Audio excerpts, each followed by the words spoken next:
All right, if you want to know how to stay calm in a life-threatening scenario and potentially increase your chances of survival by doing so, then this is absolutely the video for you. Now, my name's Davin Sunvik with The Catch Today. Normally we talk about the outdoors on this channel, but I do believe this concept can apply to more than just the outdoors. That's why I created a series called the 12 Survival Skills Everybody Needs to Know. If you want to watch the video to know why or to get a list of those skills, definitely check out the links in this video, but we're going to jump right into the content. So the reason why we need to stay calm in a survival situation is because we have an endocrine system that pumps adrenaline into our bodies when we're stressed.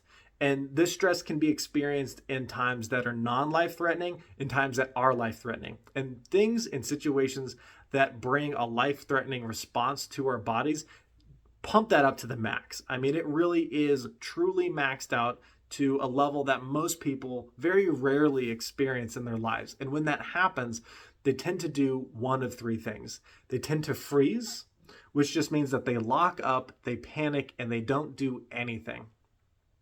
The next thing that they do is they fight. They argue, that they get violent, and they think that that is the answer to that problem. Now, I'm not saying that freezing or fighting couldn't be a good response that would help you in a scenario.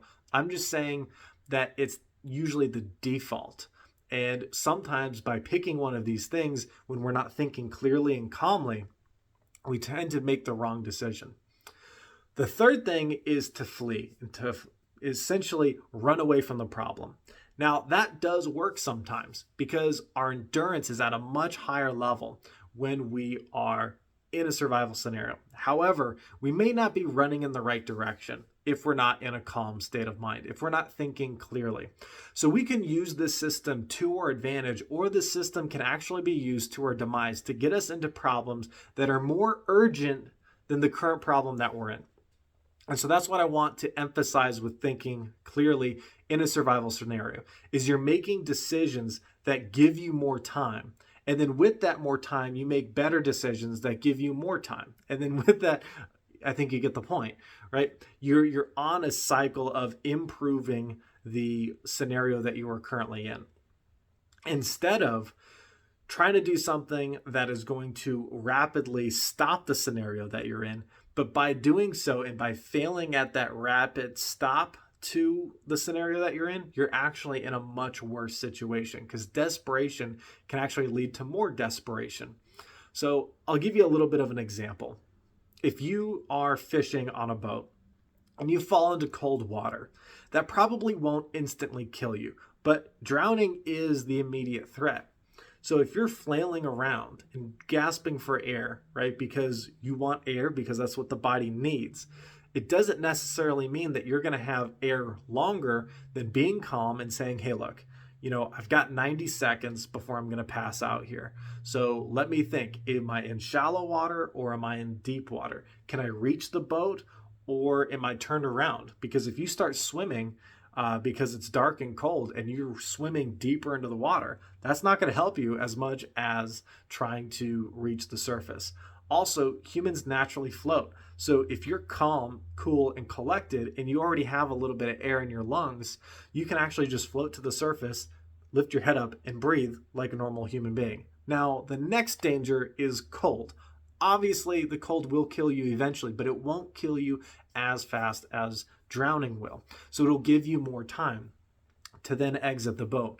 But if on your way down you're flailing and you hit the boat with your wrist and you break an arm, that's going to drastically decrease your chances of being able to swim. And if you can't swim and keep your head above water to breathe, the cold is the least of your worries at that point. So hopefully this kind of at least emphasizes that being calm can actually help in a lot of these scenarios. So what is being calm, and what is a system that you can use to measure if your responses are truly clear-headed and calm, or if your responses are frantic? And I'd imagine that if you actually apply this system to your everyday choices, that you probably make a lot more frantic decisions than you think, and that's okay too. We're not here to judge, we're just here to improve our current skills that we have and make them better. So your decisions need to be strategic, right? And they have to follow a strategy that is going to increase your odds of success. And they also have to be thoughtful. They have to be a goal that can be attained and can be followed through on. So if you're going to think about a goal, right, it's got to be in line with your strategy. So if you create goals that are outside of your strategy, it's not going to work because you're on this strategy, but you're creating goals that are irrelevant. And then it has to improve your current situation.